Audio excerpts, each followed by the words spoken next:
1940년 초 유럽은 독일의 다음 움직임을 예측하려 애쓰고 있었습니다. 프랑스가 참호를 파고 영국이 해안을 지키는 동안 북쪽에서는 눈에 띄지 않는 일이 벌어지고 있었습니다. 매일 스웨덴 광산에서 엄청난 양의 철광석이 북해 항구로 향하고 있었습니다.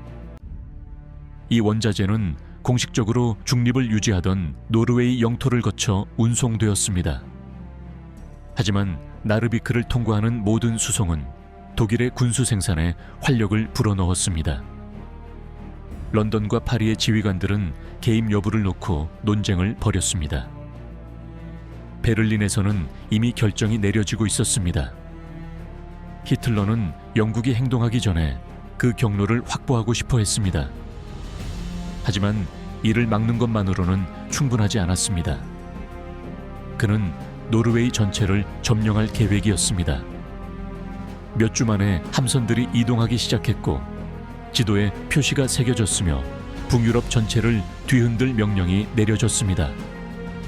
아무도 선전포고를 하지 않은 채 대규모 작전이 진행 중이었습니다. 이렇게 많은 전선이 열려있는 상황에서 아무도 예측하지 못한 채 노르웨이를 어떻게 그렇게 빨리 점령할 수 있었을까요? 바다를 건너온 철. 1940년 한겨울, 북쪽은 고요해 보였지만 매일 무거운 화물들이 나르비크를 떠나 독일로 향했습니다. 그저 아무 화물이나 온 것이 아니었습니다. 스웨덴에서 채굴한 광물들이 노르웨이를 거쳐 운송되었는데 노르웨이는 적어도 서류상으로는 분쟁에 관여하지 않았습니다. 발트해가 얼음으로 막히자 얼음이 없는 이 북쪽 항구는 핵심이 되었습니다. 나치 정권의 군수 산업을 지탱하는 자원을 실은 배들이 그곳에서 출발했습니다. 키루나와 옐리바레에서 출발하는 기차는 멈추지 않았습니다. 노르웨이의 중립은 전체 경로를 보호했습니다. 이 사슬이 끊어지면 베를린은 더 이상 탱크나 무기를 생산할 수 없었습니다. 런던은 이미 그것을 염두에 두고 있었습니다. 파리도 마찬가지였습니다. 직접 공격하지 않고도 경로를 차단하려는 의도였지만 확실한 명분 없이 외국 영토로 진출하는 것은 외교적 결과를 초래할 수 있었습니다. 한편 베를린에서는 의심의 여지가 없었습니다. 당장 조치를 취해야 했습니다. 해당 지역에서 적의 해군 활동에 대한 정보는 매주 증가했습니다. 스칸디나비아 항구 근처를 순찰한다는 경고가 독일군 사령부에 전달되었습니다. 일부 요원들은 주요 도시에서 영국군의 움직임 가능성을 언급했습니다. 상황이 이대로 지속될 수는 없었습니다. 바로 그때 퀴슬링이 나타났습니다. 전직 노르웨이 장관이자 야만과 독일과의 유대감을 가진 그는 예상치 못한 해결책을 제시했습니다. 그는 내부 권력 이양을 촉진하고 군대의 자유로운 통행을 허용하여 해안을 장악할 수 있다고 말했습니다. 베를린의 지휘관들은 그의 말에 귀 기울였습니다. 해군 참모총장 레더는 히틀러에게 이 옵션을 재빨리 제시했습니다. 그때까지 노르웨이에 발을 들여놓지 않는 것이 계획이었지만 이 제안은 모든 것을 바꿔놓았습니다. 히틀러는 어떤 위험도 감수하지 않았습니다. 그는 포괄적인 작전을 명령했습니다. 그는 예외 없이 노르웨이 전체를 장악하고 싶어 했습니다. 수도에서 최북단까지 모든 항구, 모든 비행장, 모든 철도 노선을 독일에 통제해 두기로 했습니다. 한 달 후 이 계획은 승인되었습니다. 무엇이 준비되고 있는지 아는 사람은 거의 없었습니다. 군 내부에서도 많은 사람들이 이 계획의 규모를 알지 못했습니다. 그들은 이 계획에 배저위붕, 외세류붕이라는 암호명을 붙였습니다. 변명은 예방 조치였지만 목표는 분명했습니다. 모든 것을 신속하게 처리해야 했습니다. 수송은 복잡한 환경에서 해상으로 진행될 예정이었습니다. 해당 지역에 해군 통제가 없었기에 작전을 위해서는 끊임없는 공중 지원과 추위, 얼음, 험난한 지형 등 극한 상황에서도 싸울 수 있는 특수 부대가 필요했습니다. 한편 처칠은 반대 방향으로 압력을 가하고 있었습니다. 그는 독일군이 철광석 통로를 확보하기 전에 차단하고자 했습니다. 그는 인근 해역에 기뢰를 매설하여 함선들의 항로를 변경하도록 유도할 것을 제안했습니다. 이렇게 하면 더 편리한 지역에서 요격할 수 있었습니다. 하지만 본국에서는 주저했습니다. 아직 전쟁에 참여하지 않은 국가에 대한 공격을 감행하고 싶은 사람은 아무도 없었습니다. 어쨌든 런던은 이미 진전을 이루고 있었습니다. 그들은 가능한 착륙 지점을 검토하고 있었습니다. 나르비크가 주요 지점이었지만 유일한 지점은 아니었습니다. 그들은 모든 것을 준비한 채 독일이 첫 발을 내딛기를 기다리고 있었습니다. 하지만 우유부단함이 그들에게 불리하게 작용했습니다. 논의는 결렬되었습니다. 프랑스는 확실한 보장 없이는 개입하고 싶어 하지 않았습니다. 이로 인해 상황은 절반쯤 진전된 상태였습니다. 독일에서는 정반대였다. 그들은 시간을 허비하지 않았다. 히틀러는 팔켄호르스트를 작전 책임자로 임명했다.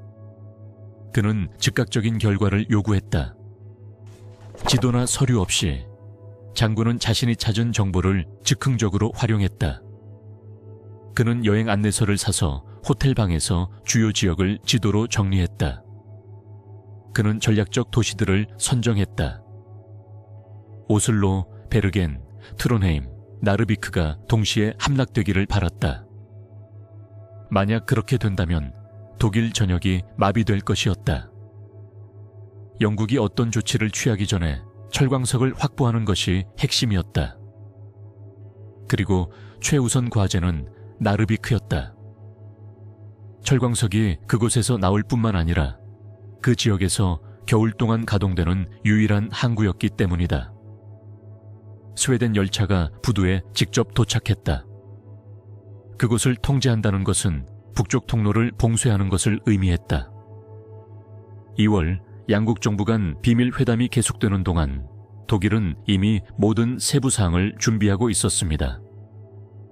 목표 도시는 준비되었고 함선은 선정되었으며 일정도 수립되었습니다. 필요한 것은 명령뿐이었습니다. 3월이 되자 이미 움직임이 감지되었습니다.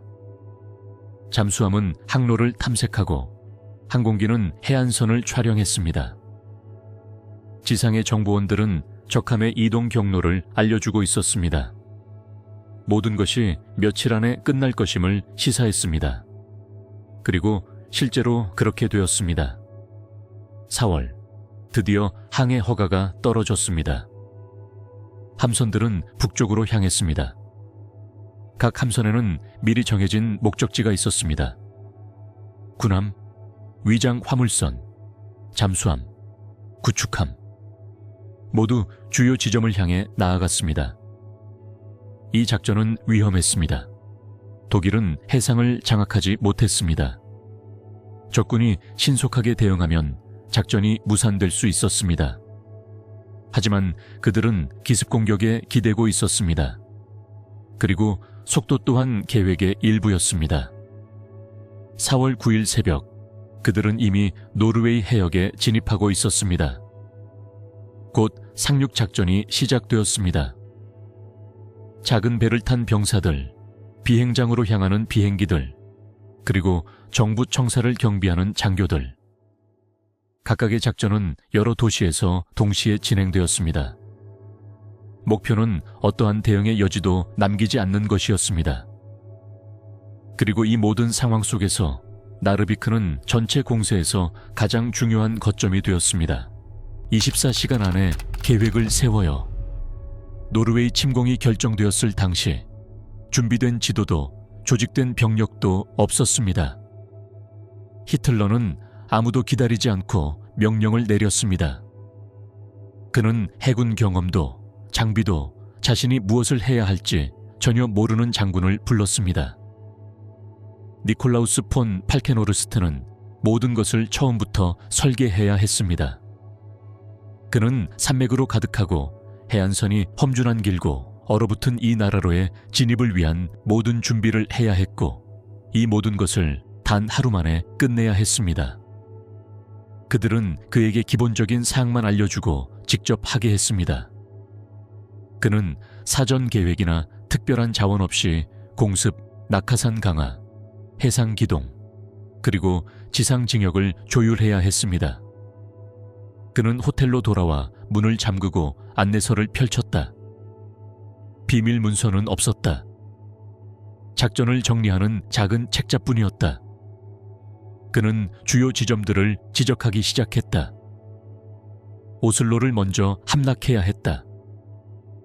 중앙사령부는 그곳에서 통제했다. 베르게는 항구 때문에 중요했다. 트론헤임은 유용한 공군 기지를 제공했다. 크리스티안산과 스타방에르는 남쪽에서 접근하는 통로를 열어주었다. 반대편 끝에 있는 나르비크는 스웨덴 철광석의 통과를 보장했다. 그들은 모든 것이 동시에 진행되어야 한다는 점을 분명히 했다. 그래야만 조직적인 방역을 피할 수 있었다.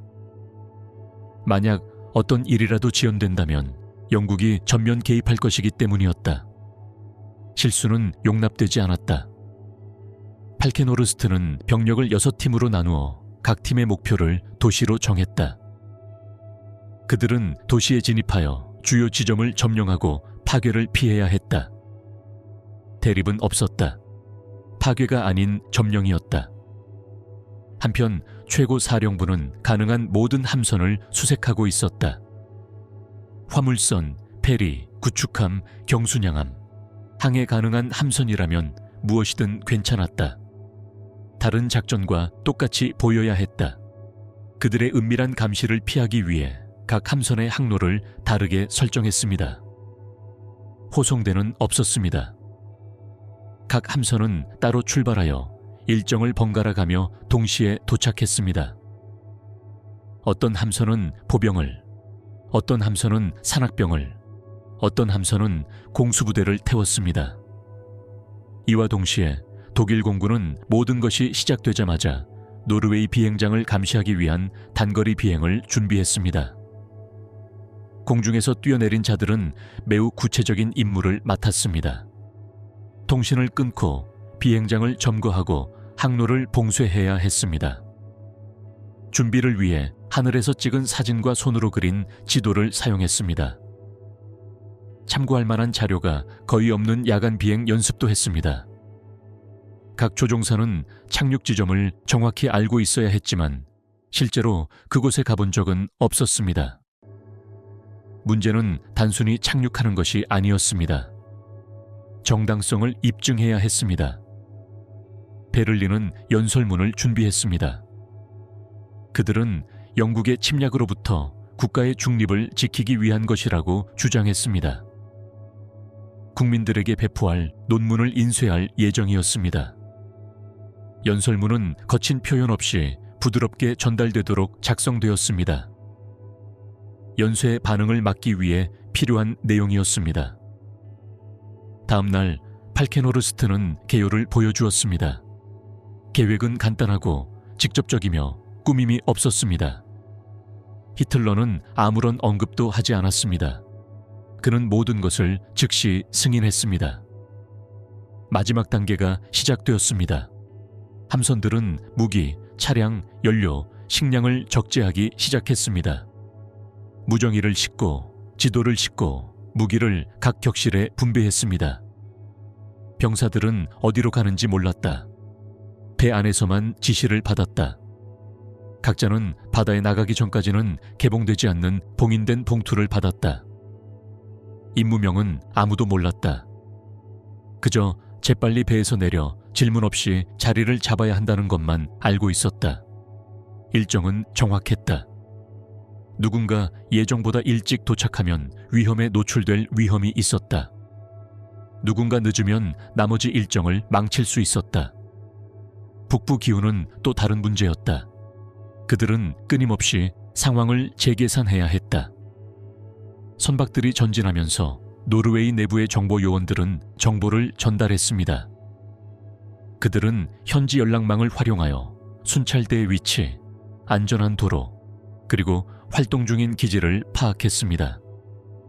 매일 암호화된 보고서를 베를린으로 전송했고 매일 밤 계획은 그에 맞춰 조정되었습니다. 다른 집단들도 이동 중이었습니다. 일반 승객으로 위장하여 기차를 타고 국경을 넘었습니다. 때가 되면 내부에서 작전을 수행해야 했습니다. 항구에는 통신 장비가 준비되어 있었습니다. 주요 회선이 끊어졌을 때 유일하게 쓸모있는 장비는 바로 이 무정이었습니다. 최종 날짜는 4월 초로 정해졌습니다. 9일이 선택되었습니다. 날씨, 적 해군의 움직임, 그리고 자연광을 평가했습니다. 모든 것이 적절했습니다. 전날 밤 8일 함선들이 출발했습니다.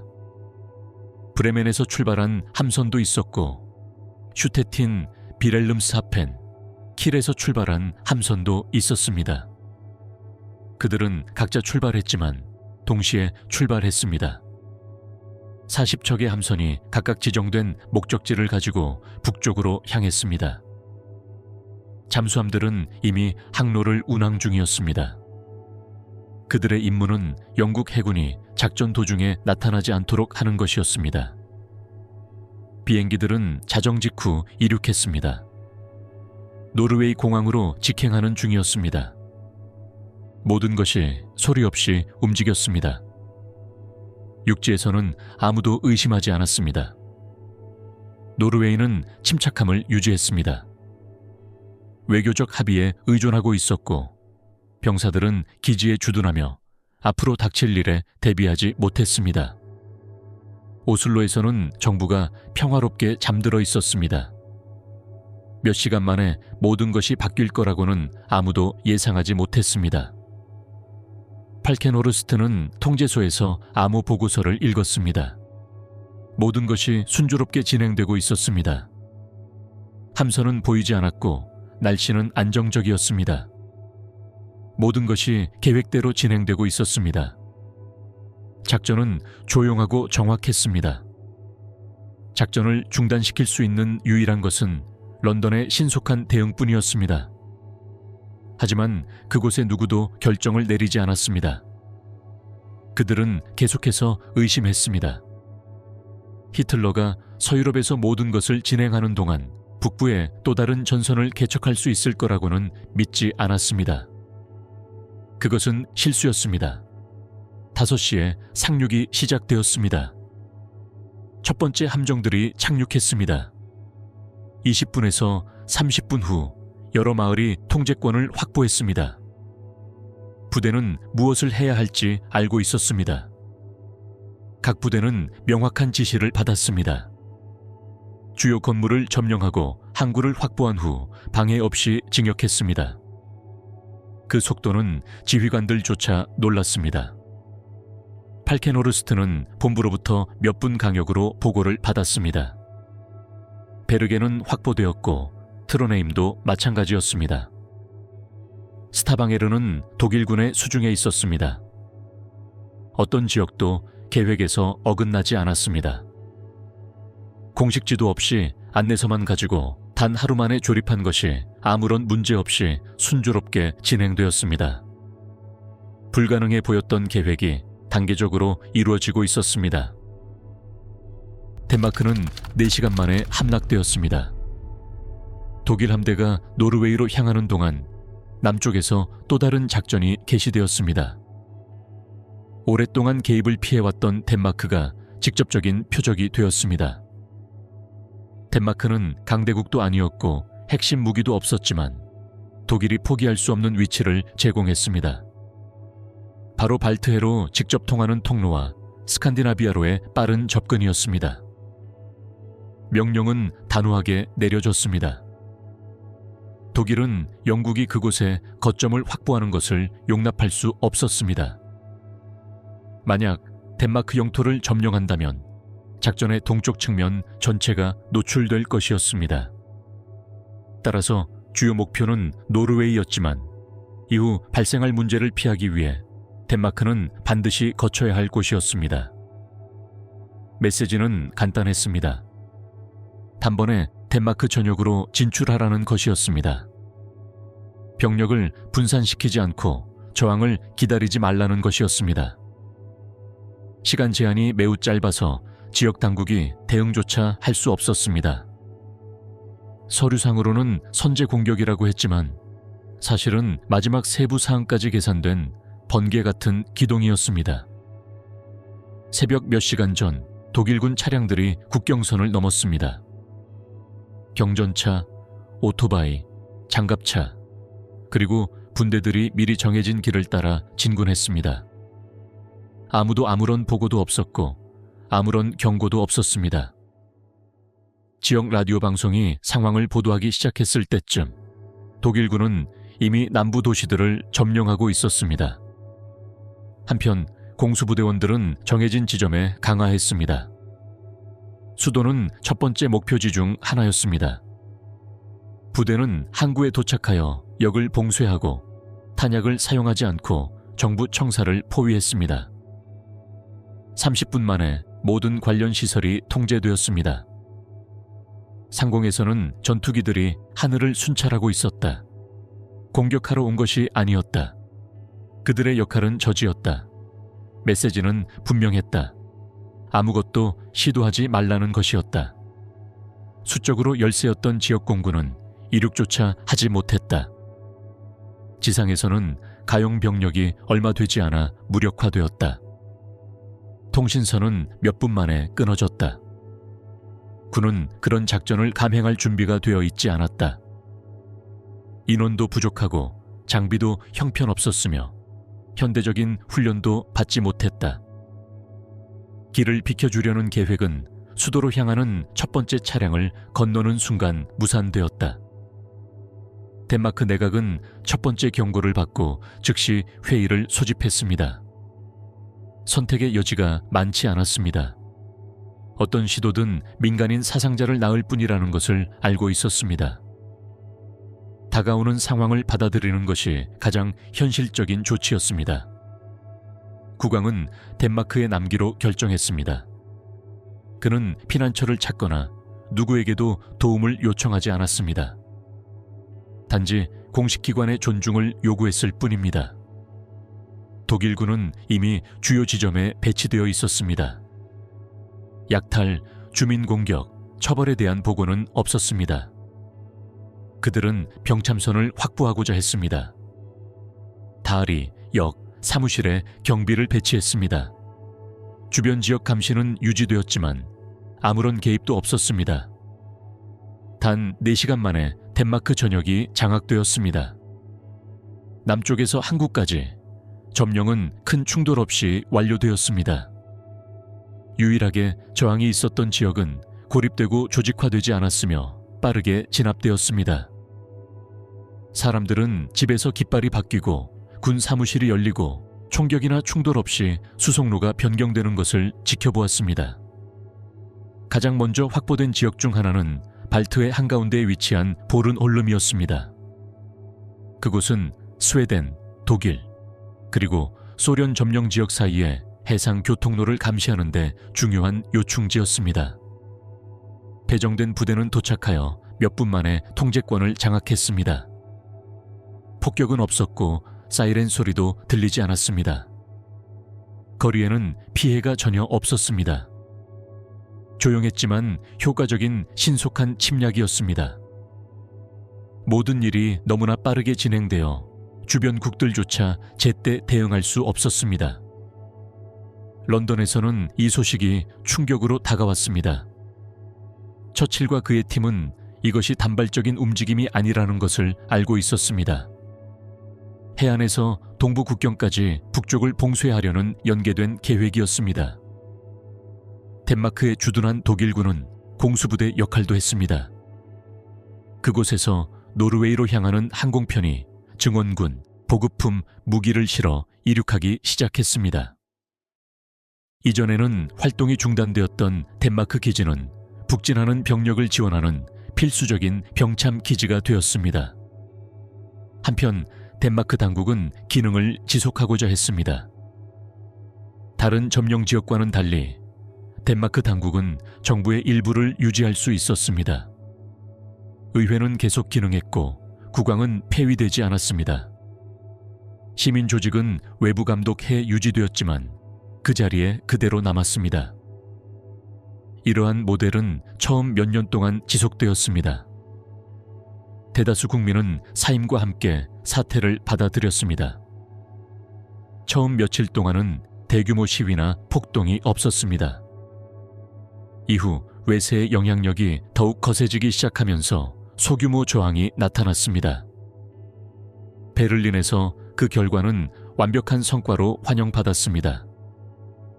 심각한 피해나 직접적인 사상자 없이, 그것도 아침도 차에되지 않아 한나라 전체를 점령한 것은 절대적인 효율성을 입증한 것으로 해석되었습니다.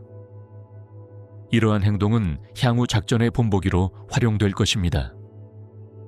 참여자들에게 이 임무는 그들이 수행한 가장 깨끗한 임무 중 하나로 기록되었습니다.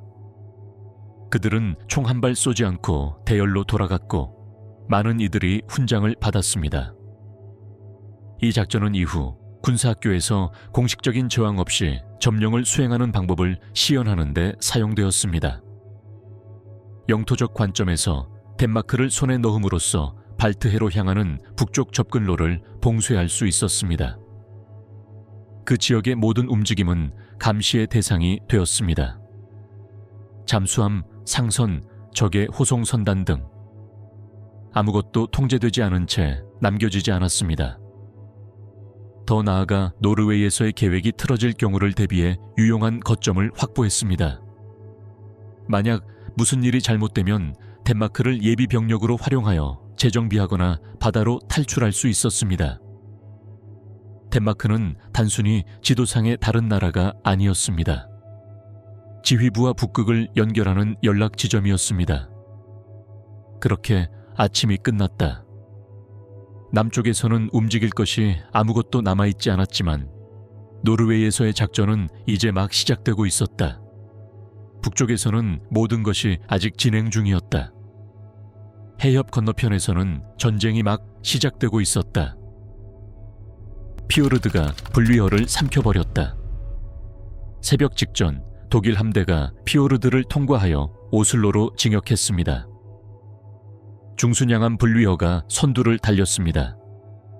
그들의 임무는 간단했습니다. 수도 중심부에 도달하여 병력을 상륙시키고 주요 건물을 점령하고 아무도 탈출하기 전에 정부군을 함정에 빠뜨리는 것이었습니다. 그들은 목표 목록, 상세한 지도, 그리고 명확한 명령을 가지고 있었습니다. 바로 교전 없이 점령하는 것이었습니다. 독일군 지휘관들은 통로가 안전하다고 생각했습니다. 노르웨이 함포는 노후했고 방어시설은 미비했으며 기습 공격만으로도 충분하다고 생각했습니다. 그래서 분리어호는 불을 끄고 저속으로 전진하며 아무런 걱정 없이 물을 건넜습니다. 그들은 통로 한가운데 숨겨진 옛 기지가 여전히 운영되고 있다는 사실을 알지 못했습니다. 피오르드 섬에 건설된 오스카르스보르그호는 여전히 가동 가능한 무기를 보유하고 있었습니다. 심지어 지하에서 조종하는 어뢰까지 보관하고 있었습니다. 그 기지의 병사들은 무언가 잘못되었다는 것을 직감했습니다. 이미 모호한 경고를 받았고 신원 미상의 함선들이 접근하는 것을 보고 발포를 결정했습니다.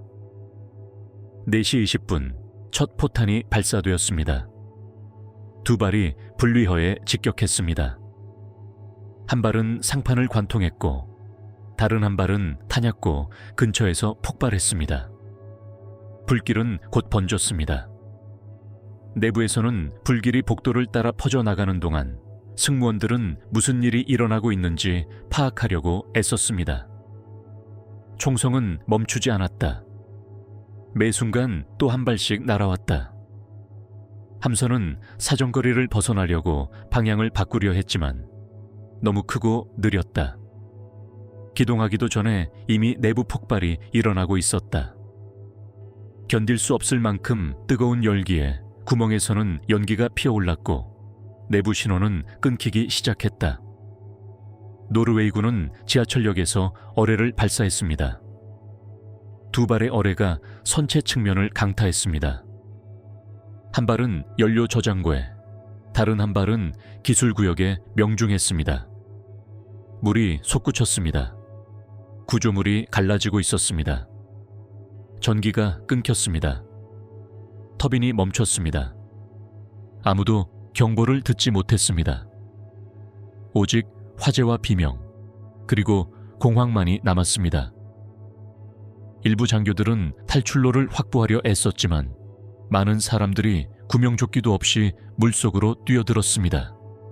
다른 사람들은 폐쇄된 공간에 갇혔습니다. 문은 닫혀 있었고 배는 방향을 바꾸기 시작했습니다. 한쪽으로 기울어졌습니다. 물이 밀려 들어왔습니다. 불길은 계속되었습니다. 온도 때문에 탄약이 폭발했습니다. 내부 폭발로 침몰이 가속화되었습니다. 오전 7시 분리허후는 물속으로 사라졌습니다. 해안에서 약간 떨어진 곳에 있었습니다. 배에는 2,000명이 넘는 사람들이 타고 있었습니다. 수백 명이 즉사했고 많은 사람들이 부상을 입었습니다.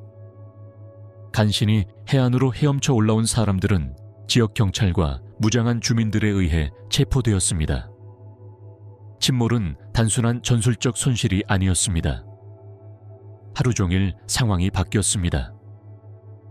그 배에는 오슬로를 통제하는 핵심 인력, 즉 정권 관리, 통역관, 요원, 그리고 문서들이 실려 있었습니다. 그 모든 것이 피오르드 아래로 사라졌습니다. 뒤따르던 배들은 어떻게 대응해야 할지 몰랐습니다. 불길을 보고 속도를 줄였습니다. 어떤 배들은 회항을 시도했고 어떤 배들은 추가 지시를 기다렸습니다. 통로는 막혔습니다. 그 일시 정지는 노르웨이 정부에 필요한 기회를 주었습니다. 수도에서는 당국의 경보가 울렸습니다. 그들은 하콘 왕에게 적의 징역이 실패했다고 알렸습니다. 관공서 장비들을 대피시키기 시작했습니다. 그들은 군주의 출국을 준비했습니다. 또한 무슨 일이 일어나고 있는지 설명하는 무전 메시지를 보냈습니다. 이번에는 정부가 탈출할 수 있도록 허락했습니다. 그들은 차를 타고 내륙으로 향했습니다. 중무장한 호위대도 없었고 안전한 경로가 있는지도 알지 못했습니다. 하지만 독일군은 여전히 그 지역을 통제하지 못했습니다. 도로가 폐쇄되기 직전에 빠르게 빠져나왔습니다. 오슬로 사람들은 무슨 일이 일어나고 있는지 제대로 이해하지 못했습니다. 어떤 사람들은 사고라고 생각했습니다. 다른 사람들은 총소리를 듣고 거리로 나갔습니다. 이미 몇몇 독일군이 내부에 있었지만 도시를 지키기에는 역부족이었습니다. 그들은 왕이 이미 떠났다는 사실도 모른 채 징역했습니다. 분리여호의 손실 또한 상징적인 타격이었다. 그것은 현대식 무기와 병력 수송 능력을 갖춘 새롭고 큰 함선이었다. 그런데 옛 기지에 의해 파괴되자 계획을 세운 사람들은 큰 타격을 입었다. 베를린에서는 이 소식이 크게 보도되지 않았다. 공격은 신속하게 이루어져야 했다. 하지만 이제 일부 부대가 봉쇄되고 정부와의 접촉이 불가능해진 상황에서 계획은 더 이상 유효하지 않았다. 히틀러는 설명을 요구했다. 레더는 이 사실을 축소하려 애썼다. 그는 작전이 계속되고 있다고 말했다. 하지만 이미 때는 늦었다. 실수가 저질러진 것이다. 피오르드아는 아수라장이었다. 배의 잔해, 연료 유출, 그리고 시체들이 떠다녔다. 부상자 중 일부는 임시 의료시설로 이송되었고 다른 이들은 자신들이 작전의 일부라는 사실조차 모른 채 일반인들에게 치료를 받았다. 수비수들은 일어난 일을 축하했습니다. 오스카르스보르그는 상징이 되었습니다. 지휘관 비르거 에릭센은 본보기로 여겨졌습니다. 그는 직접적인 명령 없이 자발적으로 발포했습니다. 그 순간이 하루 전체를 바꿔놓았습니다. 해상 통로는 몇 시간 동안 폐쇄되었습니다. 뒤따르던 배들은 다른 항로를 찾았습니다. 하지만 계획대로 오슬로를 점령할 방법은 없었습니다. 기습 공격의 효과는 사라졌습니다. 독일군은 분산되어 육로로 진격해야 했고 원래 계획이 실패했음을 인정해야 했습니다. 이렇게 노르웨이 남부에서 작전이 시작되었습니다. 배가 난파되고 바다에는 불길이 치솟고 병사들은 갇혔습니다. 신속한 진입 시도는 혼란에 빠져 국왕은 도시를 떠났고 배는 피오르드 바닥에 가라앉았습니다. 노르웨이가 깨어난 날 폭격을 당했다. 이른 아침이었고 노르웨이는 아직 잠들어 있었다. 라디오에서는 평소와 같은 방송이 흘러나왔다. 거리는 텅 비어 있었다. 헤드라이트는 여느 밤처럼 빙글빙글 돌았다. 하지만 모든 것이 예고 없이 바뀌었다. 여러 도시에서 동시에 아무도 예상하지 못했던 배들이 나타나기 시작했다. 비행기들이 저공으로 하늘을 가로질러 날아갔다. 아무도 무슨 일이 일어나고 있는지 알지 못했다. 수도에서는 분리호호가 이미 침몰했지만 그 뒤를 따르던 병사들은 육로로 진입하고 있었다. 비록 시간을 잃었지만 병사들은 계속 전진했다. 거리에서는 사람들이 독일군 군복을 보고 놀라 멍하니 바라보았다. 공식적인 발표는 없었다. 아무도 전쟁 중이라고 말하지 않았다. 오직 병사들만이 공공건물을 점거하고 있는 모습만 보였다. 베르겐에서는 항구가 첫 번째 목표였습니다. 함선들은 저항 없이 통과했습니다. 사방에서 낙하산 부대가 상륙하기 시작했습니다. 아무도 그들을 막을 수 없었습니다. 지역 지휘관들은 몇 분 만에 포위당했습니다. 아무도 방어선을 구축하기도 전에 본부는 독일군의 수중에 넘어갔습니다. 6시가 되자 도시는 이미 함락되었습니다. 트로네임에서는 작전이 더욱 복잡했습니다. 여러 부대가 동시에 상륙했습니다. 일부 노르웨이군은 경무장으로 진격을 저지하려 했지만 오래가지 못했습니다. 침략군은 여러 부대로 나뉘어 주요 거점을 지체 없이 점령했습니다. 중앙역, 권력 중심지, 시청까지 모든 것이 몇 시간 만에 함락되었습니다. 스타방에르가 첫 번째 공습을 받았습니다. 아직 어두울 때 그들은 공항 활주로를 폭격했습니다. 그 후 추가 항공기들이 증원군과 함께 착륙했습니다. 지상에서는 총격전이 벌어졌지만 곧 혼란이 휩쓸었습니다. 경찰은 누가 왜 공격하는지 알지 못했습니다. 크리스티안산에서는 모든 것이 조율되었습니다. 함선들은 희미한 불빛 아래 진입했습니다. 첫 번째 부대는 아무 문제 없이 상륙했습니다. 다음 부대는 곧바로 통신을 차단했습니다. 몇 분 만에 도시는 차단되었습니다. 8시가 되자 도시는 독일군의 통제하에 들어갔습니다. 에게르순에서는 목표가 달랐습니다. 그들은 국제전선기지를 점령했습니다. 아무런 저항도 없었습니다. 병사들은 폭력 없이 체포되었습니다. 독일 국기가 아무런 반대 없이 개양되었습니다. 나르비크가 가장 치열했습니다. 곳곳에 눈이 내리는 가운데 구축함 10척이 새벽 5시에 도착했습니다. 각 구축함에는 상륙할 병력이 탑승하고 있었습니다. 대응은 느렸습니다. 방어포는 공격을 막을 수 없었습니다. 정고가 되기 전에 그들은 도시 전체를 장악했습니다. 하루도 채 되지 않아 7개 주요 도시가 점령당했습니다. 모든 일이 동시에 진행되었습니다. 노르웨이에는 통일된 지도부가 없었습니다. 전화선은 끊겼습니다. 누가 지휘권을 쥐고 있는지 아무도 몰랐습니다. 어떤 이들은 기다리라는 명령을 받았고 어떤 이들은 오래가지 못한 봉쇄를 시도했습니다. 군인들은 여러 차례 총격 없이 진입했습니다.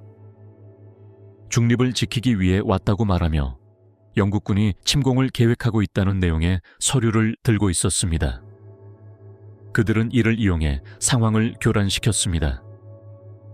일부 민간인들은 이것이 미리 계획된 개입이라고 생각했지만 다른 이들은 이것이 진짜 침략이라는 것을 즉시 알아챘습니다. 시골 지역에도 트럭 행렬이 보였다. 특정 도로에서는 군인들이 도보로 진격했다. 이는 제한적인 공격이 아니었다. 전면적인 배치였다. 공중, 해상, 지상, 그리고 모든 것이 동시에 진행되었다. 라디오 방송국들은 방송을 중단하기 시작했다. 어떤 방송국들은 창밖에서 본 것을 그대로 전했고 어떤 방송국들은 공식 메시지인지도 모른 채 반복해서 말했다. 오슬로에서는 통신을 끊기 전 당국이 정부가 이동 중이라고 경고했다. 진입로는 안전이 확보되었고 교량은 통제되었으며 기차역은 경비가 삼엄했다. 공항은 점령되었다. 모든 출입구는 독일군의 손아귀에 있었다. 가장 작은 마을들조차 군대를 주둔시키고 있었다. 그들은 수도만을 노린 것이 아니었다. 전국을 봉쇄하려 했다. 시골 지역에서는 사람들이 경찰서 앞에 모여 답을 구했습니다. 하지만 아무도 답을 주지 않았습니다. 일부 지역 지도자들은 소식을 기다리고 있다고 말했습니다. 다른 이들은 무슨 말을 해야 할지 몰랐습니다. 유일하게 확실한 답은 혼란뿐이었습니다. 공식적인 경로를 통해 소식이 전해지지 않았습니다. 오직 소문만이 들렸습니다. 바다에서 노르웨이 선박들은 탈출을 시도했습니다. 어떤 선박들은 공격을 받았고 어떤 선박들은 항복했습니다. 함대는 해안선 전체를 포위할 방법이 없었습니다. 많은 선장들은 안전한 곳을 찾아 노르웨이를 떠나기로 했습니다. 모든 것이 즉흥적이었습니다. 독일 공군은 쉬지 않고 비행했습니다. 대규모 공격은 아니었지만 중요한 곳들을 타격했습니다. 활주로, 병참기지, 철도, 노선까지 모든 움직임은 방역 시도를 차단하기 위한 것이었습니다. 낮 동안 깃발이 바뀌었고 건물에는 새로운 상징이 나타나기 시작했습니다. 학교는 문을 닫았습니다. 은행은 영업을 중단했습니다. 우편물은 더 이상 배달되지 않았고 일상은 사라졌습니다. 군인들은 눈에 띄는 대로 자리를 잡았습니다. 어떤 이들은 빈 학교를 점거했고 어떤 이들은 주둔지에 남았습니다. 모두가 배척당하지 않고 환영받은 것은 아니었습니다. 여러 마을에서 무장한 주민들이 나타났습니다. 그들은 군인이 아니었습니다. 그저 무언가를 지키려는 주민들일 뿐이었습니다. 그날 충돌은 경미했지만 긴장감은 여전했습니다. 얼마나 오래 지속될지는 아무도 알 수 없었습니다. 어떤 이들은 영국이 반응하기를 바랐고 어떤 이들은 이것이 미리 짜여진 계획이며 곧 철수할 것이라고 생각했습니다. 하지만 유일한 진실은 이미 영국이 점령당했다는 것이었습니다. 그날도 마찬가지였습니다. 외세는 모든 주요 거점에 진지를 구축했습니다. 단 한 번의 공세도 아닌 모든 출구를 봉쇄하기 위한 움직임이었습니다. 북쪽에는 눈이 내리고 남쪽에는 바람이 불었지만 노르웨이는 아무런 도발도 하지 않은 채 포위망에 갇혀 있었습니다. 준비할 기회도 없이 말입니다. 나르비크, 제국의 가장 추운 전투. 병사들이 남쪽으로 진군하자 독일 구축함들이 눈밭을 헤치고 나르비크로 향했습니다. 각 함선에는 산악훈련을 받은 병력이 타고 있었지만 이런 날씨에는 아무런 준비도 되어 있지 않았습니다. 바람에 피부가 얼어붙었고 길은 얼음 아래로 사라졌으며 지평선은 거의 분간할 수 없었습니다. 상륙은 신속했습니다. 아무도 그들을 예상하지 못했습니다. 노르웨이 함선들은 아무런 방어시설도 없이 멈춰 섰습니다. 몇 분 만에 독일군이 강화하여 중부 지역을 점령했습니다. 디틀 사령관은 열차 근처에 기지를 설치했습니다. 그곳에서 그는 주변 지역 곳곳에 함대를 배치했습니다. 나르비크는 스웨덴 광산과 연결되어 있었습니다. 독일에 공급되는 광물은 그곳에서 나왔습니다. 그 항구를 잃는 것은 선택의 여지가 없었습니다. 북쪽의 군사 전초 기지 역할도 했습니다. 하지만 문제가 하나 있었습니다. 탈출구가 없다는 것이었습니다. 디틀과 그의 부하들은 산과 얼음물 사이에 갇혔습니다. 몇 시간 후 영국 해군이 피오르드에 진입했습니다. 워버튼 리의 지휘 아래 적 구축함 5척이 포격을 개시했습니다. 포격, 어뢰, 짙은 연기가 피어올랐습니다. 60분도 차에되지 않아 독일 함선 5척이 파괴되었습니다. 일부는 폭발했고 다른 함선들은 침몰했습니다. 남은 소수의 함선들은 얼음 속으로 피신했습니다. 타격은 직격탄이었다. 디틀은 대응할 기회도 없이 해군 지원 병력의 절반 이상을 잃었다. 많은 병사들이 제때 상륙하지도 못했다. 어떤 병사들은 기름 범벅이 된 채 헤엄쳐 나갔다. 또 어떤 병사들은 실종되었다. 더 이상 총알이나 차량은 없었다. 나르비크는 독일군의 손에 남았지만 위독한 상태였다. 영국군은 머물지 않았다. 진지를 사수할 병력도 투입하지 않았다. 그들은 가능한 한 피해를 입히고 떠났다. 그들의 계획은 해당 지역을 약화시키는 것이었다. 며칠 후 새로운 연합군이 도착했는데 이번에는 폴란드와 프랑스 부대였다. 그들은 무슨 수를 써서라도 항구를 탈환하려 했다. 공격은 여러 지점에서 시작되었습니다. 그들은 깊은 눈밭을 헤치고 전진하고 틈새에서 사격하고 시야가 전혀 보이지 않는 경사면을 내려갔습니다. 악천후로 소총은 손상되었고 군화는 뻣뻣해졌으며 움직임은 느려졌습니다. 배낭은 흠뻑 젖고 무거워졌습니다. 디틀은 움직이지 않았다. 그는 가진 얼마 안 되는 것들로 모든 것을 조직했다. 지붕 위에 사람들을 배치하고 바위 사이에 폭발물을 묻고 가능한 곳마다 저격수를 배치했다. 모든 입구에는 엄폐물이 있었다. 거리는 마치 굴뚝처럼 변했다. 충돌은 정면으로 벌어졌다. 때로는 두 집 사이에서, 때로는 눈 덮인 모퉁이에서 벌어졌다. 각 집단은 그 너머에서 무슨 일이 벌어지고 있는지 모른 채 스스로를 방어했다.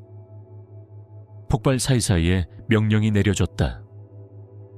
총알은 젖은 바위에 튕겨져 나갔다. 비탈은 위험했다. 동굴은 안전하지 않았다. 강은 얼어붙은 듯했지만 무게를 이기지 못하고 무너졌다. 어떤 강들은 물에 빠져 돌아오지 못했고 어떤 강들은 뻣뻣한 나뭇가지 사이에 갇혔다. 식량은 처음부터 문제였다. 디틀의 병사들은 남은 깡통, 퀴퀴한 빵, 눈 녹은 물 등 무엇이든 먹었다. 얼지 않기 위해 몇 분마다 불을 피웠다. 식량은 날이 갈수록 줄어들었다. 연합군은 더 많은 자원을 확보했지만 지형 때문에 진격할 수 없었다. 함선들은 접근조차 할 수 없었고 비행기들은 사정거리 밖으로 추락했다. 일부 보급품은 적군에게 넘어갔고 다른 보급품들은 얼어붙은 숲속에서 사라졌다. 아무도 진격하지 못했다. 디틀은 버텼다. 그들은 잃은 모든 지역을 소규모로 나눠 탈환했습니다. 밤에는 침묵 속에 하강했습니다. 칼과 수류탄을 사용하고 바위를 헤치고 나뭇가지로 덮인 다묘를 두르고 강을 건넜습니다. 연합군의 대열이 무너지기 시작했습니다. 폴란드군은 계속 싸웠지만 진지를 지킬 수 없었습니다. 추위에 무기가 부러졌고 손에서 피가 나고 군화가 터졌습니다. 많은 사람들이 병에 걸렸습니다. 의사들은 그들을 모두 치료할 수 없었습니다. 5월 중순 영국군이 항구 일부에 진입했습니다. 그들은 부두까지 진격했습니다. 하지만 디틀은 여전히 시청, 철도, 그리고 여러 병참 기지를 장악하고 있었습니다. 그곳에서 그들은 재빠른 공격을 감행했습니다. 다이너마이트로 진격로를 봉쇄하고 높은 탑에 저격수를 배치했습니다. 아무도 안전하지 못했습니다. 갑자기 시선이 옮겨갔다. 독일이 서부를 공격하고 있었다. 벨기에, 네덜란드, 프랑스까지. 런던은 노르웨이를 포기하라고 명령했다. 전선은 더 이상 중요하지 않았다. 연합군 장교들은 후퇴를 시작했다. 더 이상 시간을 낭비할 수 없었다. 후퇴하는 동안 그들은 얻은 것을 버렸다. 문서를 불태우고 무정의를 파괴하고 뒤도 돌아보지 않고 배에 올랐다. 모든 것을 잃었다고 생각했던 디틀은 적군이 후퇴하는 모습을 지켜보았다. 끝이라고 생각했던 것이 영원한 종말을 맞이했다. 나르비크는 파괴되었다. 집들은 산산이 조각나고 곳곳에 얼음이 얼어붙었으며 지붕은 무너졌다. 시체들은 건물 잔해 사이에 얼어붙었다. 무정의는 더 이상 작동하지 않았다. 화물칸은 텅 비어 있었다. 항구는 여전히 그 자리에 있었지만 움직이지 않았다. 디틀의 부대는 포위망, 극한의 기후, 그리고 연합 공격에서 살아남았습니다. 그들은 아무런 도움도 받지 않고 제한된 자원으로 오로지 조직력과 체력만을 사용하여 살아남았습니다. 대규모 전투는 아니었지만 당시의 상황 때문에 가장 힘든 전투 중 하나였습니다. 살아남은 사람들은 나르비크를 결코 잊지 못했습니다. 그곳에서의 싸움은 더 이상 전략이 아니었습니다. 가진 것을 붙잡는 것이 중요했습니다. 군복을 입은 배신, 퀴슬링이 지휘권을 잡다. 군인들이 피오르드를 횡단하고 도시를 점령하는 동안 오슬로에서는 한 정치인이 홀로 움직이고 있었습니다. 실질적인 지지 없이 비드쿤 크비슬링은 권력을 잡으려 이리저리 옮겨 다녔습니다. 그는 한동안 자신의 입지를 굳건히 하려고 애썼습니다. 그는 자신의 정당을 창당하고 외국의 상징을 모방했으며 독일 지휘관들과 연락을 유지했습니다. 그의 이름은 정보보고서에 자주 등장했습니다. 그는 야심만만하고 신뢰할 수 없는 인물로 여겨졌지만 노르웨이인의 얼굴이 필요할 때는 유용한 인물로 여겨졌습니다. 상륙 소식이 전해지자 많은 관리들이 자리를 떠났습니다. 정부는 수도를 떠나고 있었고 국왕은 이미 떠나 있었습니다. 전선은 무너져 내렸습니다. 국가기관은 통제 불능 상태였습니다. 퀴슬링이 기다리던 순간이었습니다. 9일 아침 그는 국영 라디오 스튜디오로 걸어갔습니다. 호위도 없었고 무장도 하지 않은 상태였습니다. 그는 안으로 들어가 기술자들에게 말을 걸고 발언을 요청했습니다. 공식적인 발표는 없다는 것을 알고 있었습니다. 그 신호로 나오는 내용은 무엇이든 진실로 받아들여질 것이었습니다. 마이크를 통해 그는 메시지를 읽었습니다. 그는 자신을 새 정부의 수장이라고 소개했습니다. 그는 외국군이 협력하고 있다고 말했습니다. 그는 군대의 모든 대응을 중단하라고 명령했습니다. 그는 군대의 안정을 보장했습니다. 그는 그와 상의하지 않았습니다. 아무도 그를 선출하지 않았습니다. 그는 그저 말했습니다. 많은 사람들이 그가 누구인지 몰랐습니다. 어떤 이들은 그가 왕을 대신하여 말하는 줄 알았습니다. 당황한 일부 지휘관들은 말을 멈췄습니다.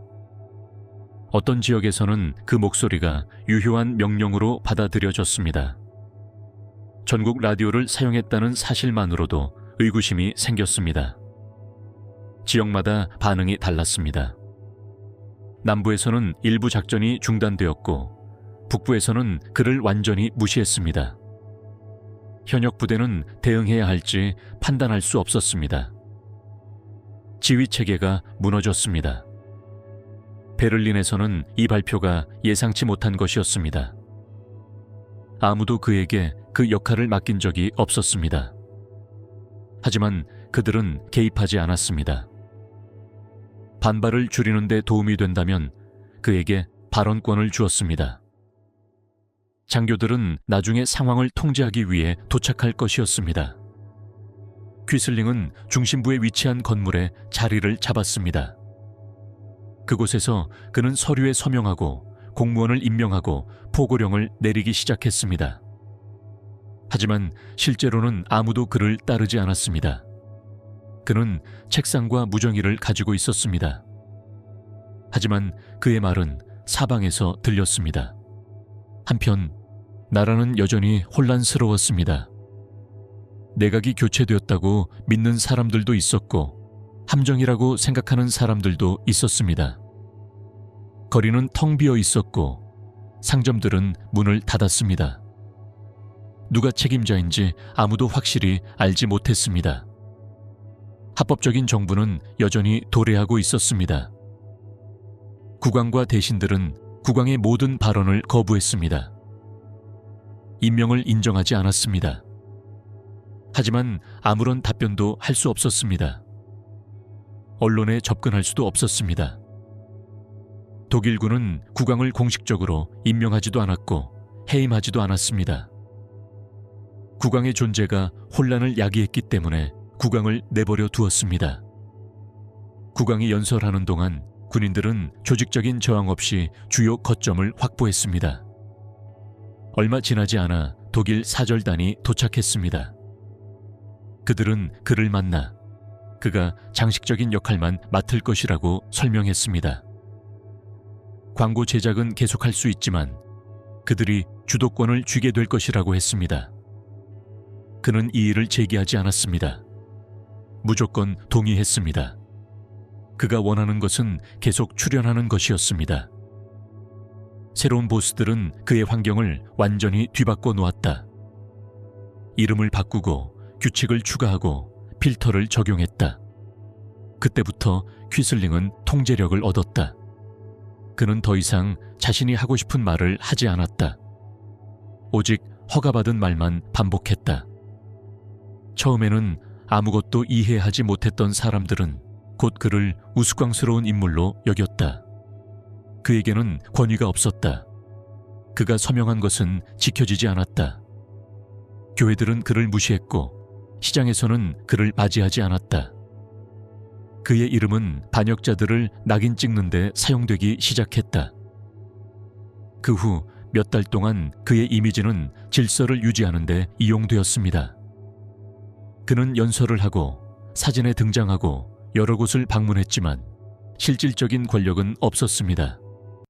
그는 법적으로 모습을 드러내기 위해 전시되었습니다. 한편 중요한 결정들은 다른 곳에서 내려졌습니다. 각 부처는 독일 관리들로 채워졌고 법률, 경제, 교육 등 모든 것이 그들을 통해 이루어졌습니다. 언론은 외부에서 관리되었고 학교는 내용을 바꾸었으며 공공행사는 금지되었습니다. 퀴슬링은 결코 항의하지 않았다. 그는 새로운 환경에 적응했다. 비록 아무것도 결정하지 않더라도 그는 눈에 띄는 것을 선호했다. 그는 공식 정장을 입고 문서에 서명하고 대표단을 맞이했다. 한편 나라는 내부에서부터 변화하고 있었다. 몇몇 단체들이 조직되기 시작했다. 여러 도시에 소규모 조직들이 나타났다. 그들은 메시지를 은폐하고 문서를 배포하고 무기를 비축했다. 아직 행동에 나서지는 않았지만 준비하고 있었다. 퀴슬링의 모습은 그에게 반대하는 사람들을 하나로 모으는 데에도 기여했다. 아무도 그의 가까이에 서고 싶어 하지 않았다.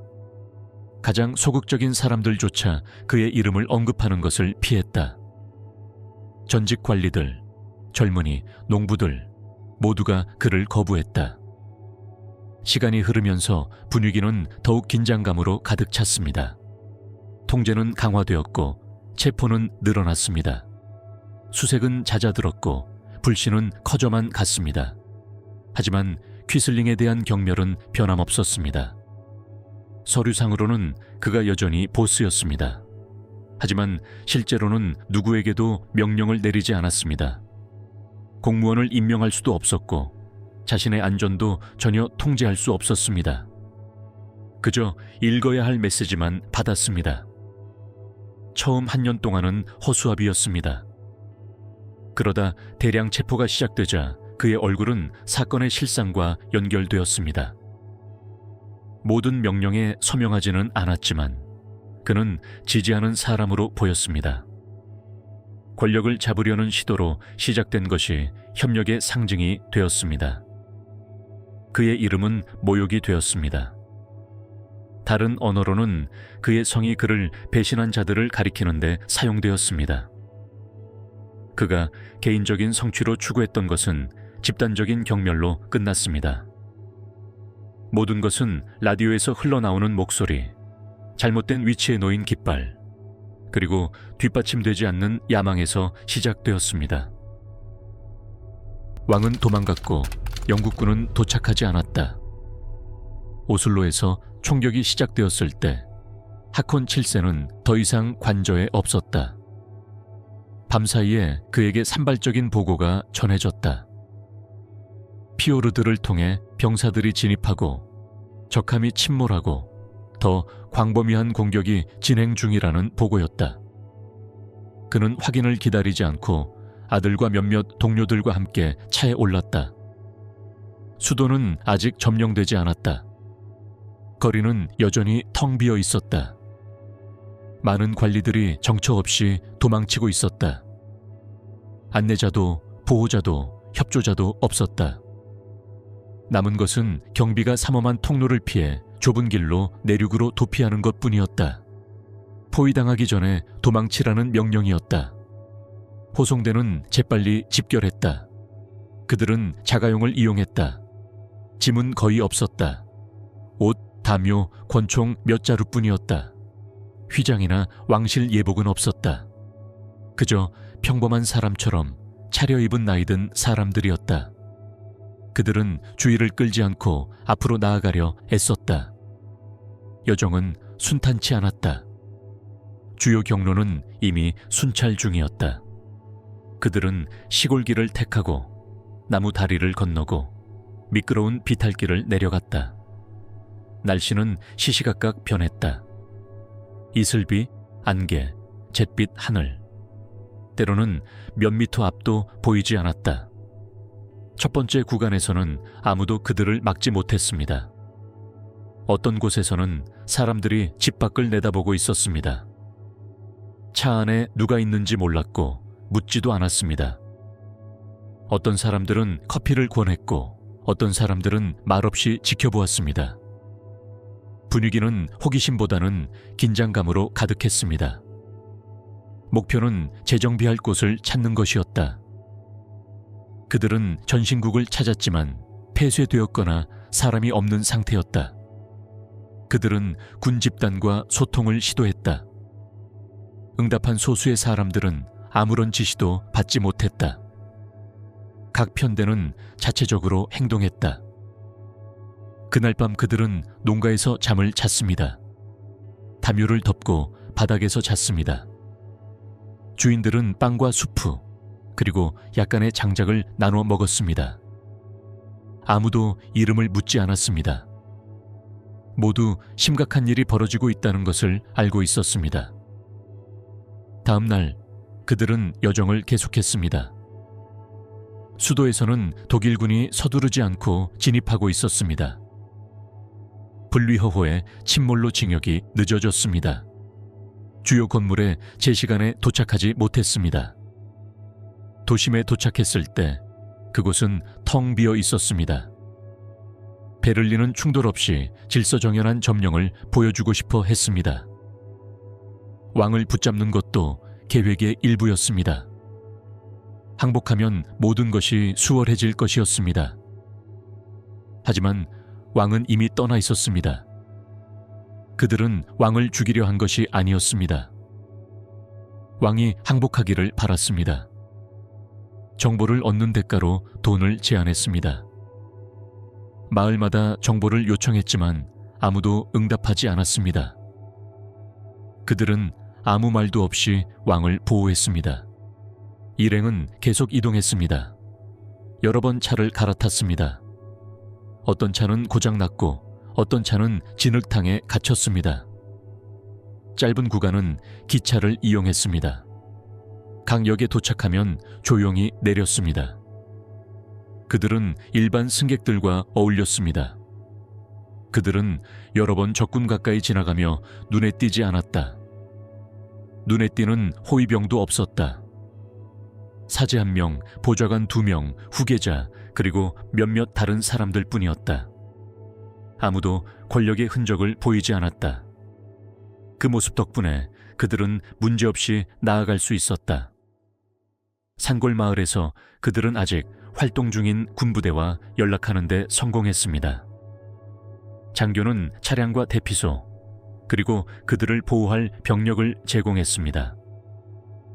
그곳에서 하코는 일반적인 메시지를 전달할 수 있었습니다. 그는 전쟁 용어를 사용하지 않았습니다. 적에 대해서도 언급하지 않았습니다. 그는 단지 어디를 가든 자신의 역할을 계속 수행할 것이며 강요된 구조를 받아들이지 않고 법적 근거가 없는 정부를 인정하지 않는다고만 말했습니다. 공동성명은 간결했습니다. 같은 날 적의 사절들이 협상을 위해 도착했습니다.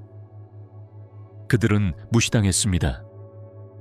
독일군 사령부에 직접 연락을 요청했습니다. 헌법을 뒤집을 어떤 협상도 받아들여지지 않았습니다. 답변은 단호했습니다. 해석의 여지는 전혀 없었습니다. 한편 런던에서는 지원 방안에 대한 논의가 진행 중이었습니다. 처칠은 개입을 강력히 주장했습니다.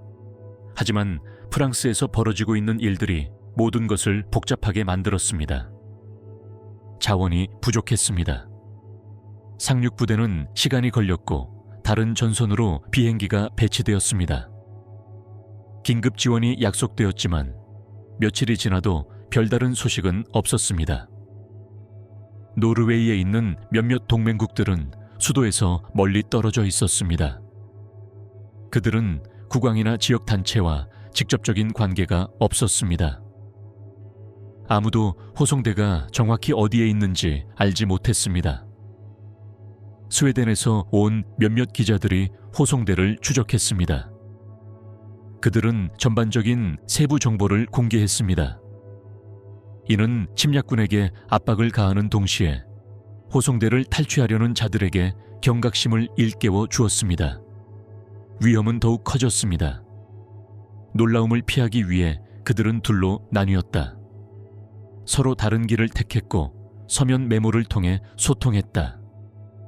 마을에서는 잠시 머물렀다.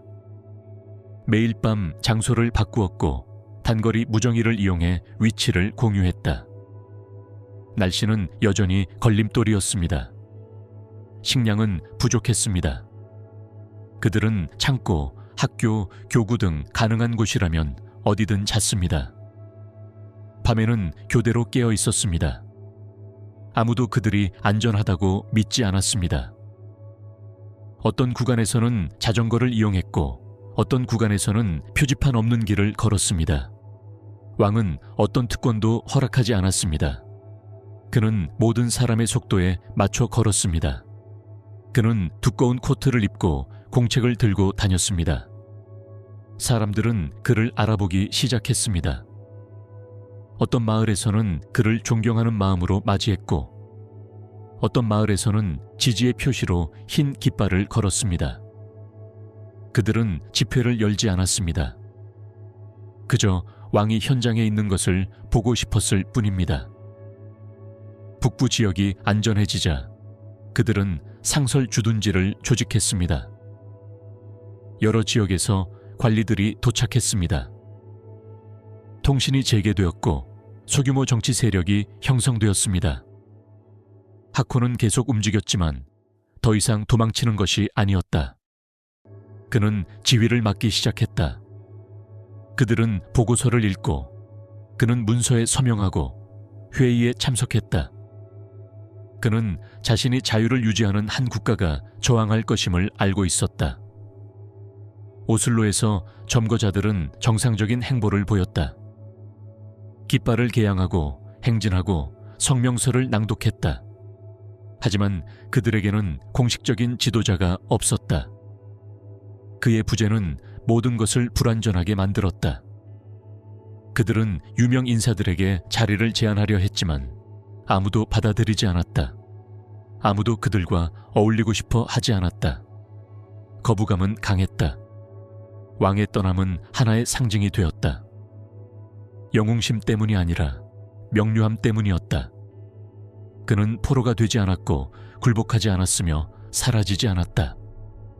수직 전투, 산악지대에서의 전쟁, 항구들이 확보되고 도시들이 하나씩 함락되는 동안 내륙 산악지대에서는 상황이 달랐습니다. 도로도 권력의 중심지도 검문소도 없었습니다. 오직 울창한 나무와 얼어붙은 경사면, 통과하기 힘든 길, 그리고 곳곳에 얼음만이 있을 뿐이었습니다. 그곳에서 전투의 양상은 달라졌습니다. 서쪽의 상륙한 연합군은 상륙했습니다. 그들의 계획은 내부에서 징역을 차단하는 것이었습니다. 그들은 철도 구간을 탈환하고 해안에서 멀리 떨어진 지역을 확보하고자 했습니다. 하지만 그러기 위해서는 언덕을 오르고 협곡을 건너고 얼음 속에서 버텨내야 했습니다. 노르웨이 병사들은 이 길들을 알고 있었습니다. 보이지 않는 곳을 건너야 할지, 눈으로 막힌 길은 어디인지, 얼음이 깨진 곳은 어디인지 알고 있었습니다. 프랑스군과 영국군은 아무것도 몰랐습니다. 그들은 느리게 움직였습니다. 도움이 필요했고 종종 방향 감각을 잃었습니다. 독일군도 순탄치 않았습니다. 그들의 차량은 부드러운 지면에서는 움직이지 않았습니다. 탄약을 운반하던 노새는 미끄러졌습니다. 어떤 것은 허공에 떨어졌습니다. 텐트는 악천후를 견뎌내지 못했습니다. 신발은 찢어졌습니다. 공기는 너무 건조해서 코피가 났습니다. 이 지역의 모든 충돌에는 제각각 다른 규칙이 적용되었습니다. 명확한 전선은 없었습니다. 그들은 언덕, 오두막, 잊힌 교차로를 놓고 싸웠습니다. 아무것도 지켜내지 못했습니다. 진지는 끊임없이 바뀌었습니다. 무리는 우연히 흩어졌습니다.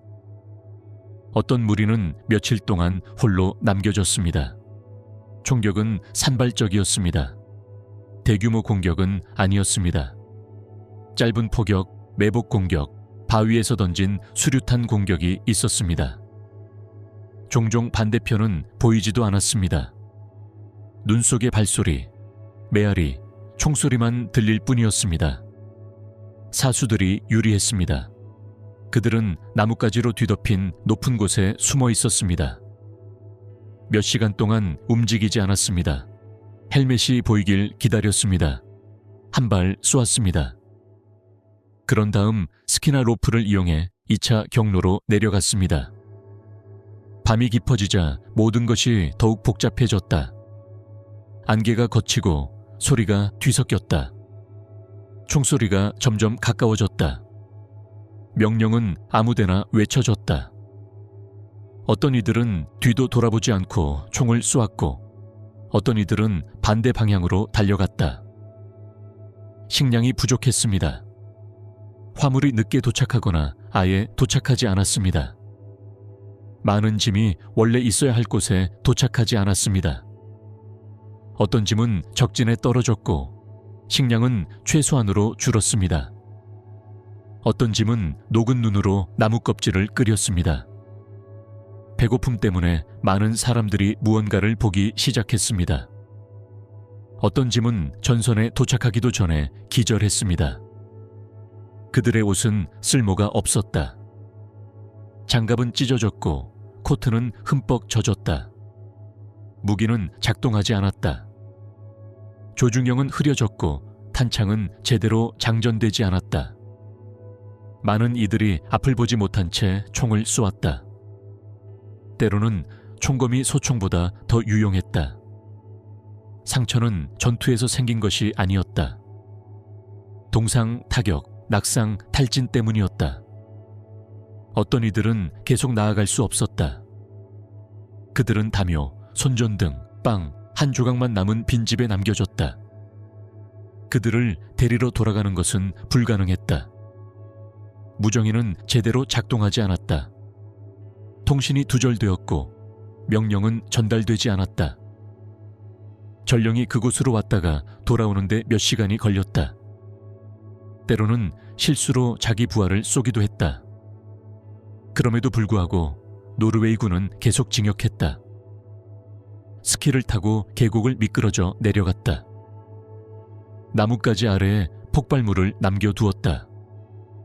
그들은 재빨리 공격하고 떠났다. 밤에는 농부들과 함께 식사를 하고 무기를 수리한 후 산으로 돌아갔다. 영국인들은 그것을 따라하려고 했지만 실패했습니다.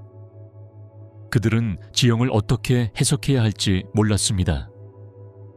추위 때문에 속도가 느려졌습니다. 그들은 느리게 움직였습니다. 지도가 필요했지만 없었습니다. 그들은 지역 주민들에게 의지했지만 그들 역시 길을 잃었습니다.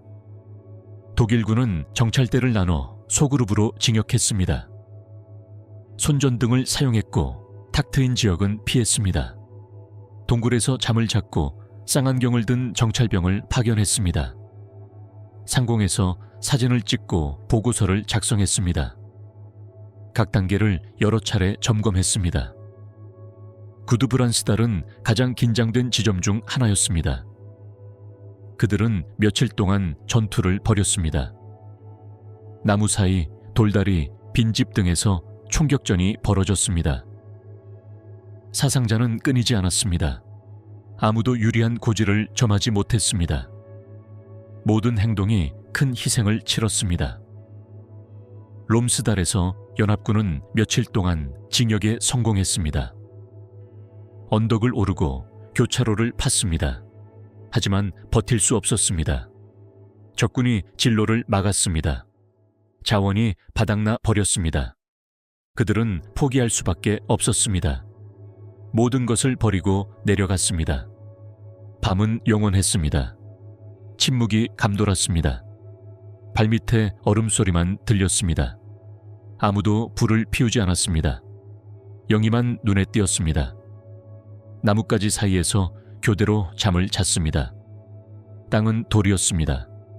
바에낭을 베개 삼아 잠을 잤습니다. 어떤 이들은 노트에 글을 쓰기 시작했습니다. 걸음걸이, 총소리, 날씨를 기록했습니다. 어떤 이들은 선만 그었습니다. 시간의 흐름도 잊었습니다. 어떤 이들은 항복하기 전에 노트를 찢어버렸습니다. 고위 사령부가 북쪽을 떠나기로 결정했을 때 그들은 여전히 싸우고 있었습니다. 아무도 그들에게 경고하지 않았습니다.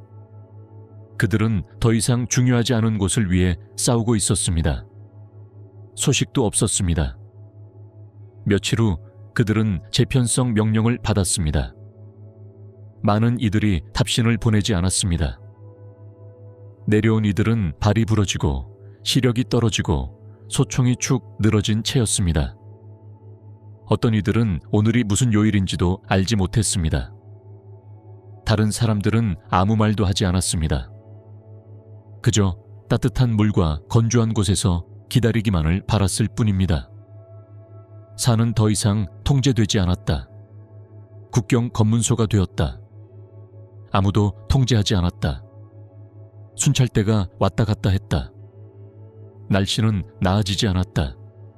하지만 더 이상 큰 충돌은 없었다. 오직 이동만이 있을 뿐이었다. 그곳에서 무슨 일이 일어났는지는 기록에 남아있지 않았다. 사진이나 연설도 없었다. 그저 얼음 위를 걷고 부서진 무기를 들고 돌아가려는 사람들만이 있었다. 노르웨이는 점령당했지만 정복당하지는 않았습니다. 주요 항구들이 통제되고 왕의 손이 닿지 않는 곳에 오슬로가 군사 주둔하게 되자 독일군은 점령 체계를 구축하기 시작했습니다. 더 이상 징역을 노리지 않고 이미 확보한 것을 지키려 했습니다. 전투 단계는 감시로 전환되었습니다. 부대는 관공서에 배치되었고 기차역은 검문소로 지정되었습니다.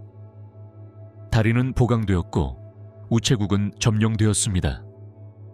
마을에는 단거리 무정기가 설치되었습니다. 순찰 경로는 항상 동일한 일정에 따라 정해져 있었습니다. 각 부대는 할당된 구역을 가지고 있었습니다. 남쪽에서는 주요 전선을 확보하고 중앙에서는 전기시설을, 북쪽에서는 터널과 창고를 유지했습니다. 각 순찰대는 표시된 경로를 따라 이동했습니다. 목표는 명확했습니다. 완벽한 통제를 과시하는 것이었습니다. 지역 주민들의 반응은 미미했다. 어떤 몸짓이나 지지 표시도 없었다. 군인들에게 격려하는 사람도 없었다. 상점들은 겨우 몇 시간 동안만 문을 열었다. 시장은 침묵 속에 북적였다. 카페에서는 접시를 두드리는 박수 소리만 들렸다. 목소리는 점점 희미해졌다. 합법적인 정부는 망명지에서 메시지를 보냈습니다. 다른 나라의 라디오 방송국을 이용했고 결정을 발표하고 평화를 촉구했습니다. 국내에서는 이러한 메시지들이 숨겨진 종이에 담겨 전달되었습니다. 옷에 꿰매어 넣기도 하고 책 사이에 끼워 넣기도 하고 소포 안에 넣어 넣기도 했습니다. 경제는 변화했고 할당량도 정해졌습니다. 수송수단은 군사적 목적으로 지정되었습니다. 휘발유는 비축되었고 석탄은 티켓과 함께 배급되었습니다. 빵집의 생산량은 감소했고 정육점의 가격은 자주 바뀌었습니다. 화폐는 계속 유통되었지만 개입의 대상이 되었습니다. 수업은 계속되었지만 낯선 시선 속에서 진행되었다. 교과서는 수정되었고 지도, 사진, 주제들은 삭제되었다. 새 관리자의 초상화가 게시되었다. 몇몇 교사들은 떠났고 다른 교사들은 침묵했다. 눈에 띄는 사람은 아무도 없었다. 언론은 필터를 통과했다. 매일 아침 지시가 내려졌다. 의견을 표명하는 모든 것은 제거되었다. 오직 중립적인 사실만 허용되었다. 편집자에게 보내는 편지도 삭제되었다. 공식 발표는 반 페이지를 채웠다. 라디오가 수색당했습니다. 각 기기는 목록에 있어야 했습니다. 외부 신호를 도청하는 것은 금지되었습니다. 도청한 사람은 체포되었습니다. 신고자에게는 포상이 주어졌습니다. 그럼에도 불구하고 많은 가족들은 계속해서 라디오를 들었습니다. 그들은 볼륨을 낮추고 스피커에 귀를 댔습니다. 체포는 대규모는 아니었지만 시간을 엄수했습니다. 쪽지를 배포하거나 무기를 소지하거나 비밀 회의에 참석한 사람들은 구금되었습니다. 신문은 지하실에서 이루어졌습니다. 형량은 발표되지 않았습니다. 어떤 이름은 아무런 설명 없이 사라졌습니다. 이러한 가운데 소규모 네트워크가 형성되기 시작했습니다. 이름을 사용하지 않는 집단, 제복도 없는 집단, 음식, 정보, 경로, 암호만 공유했습니다.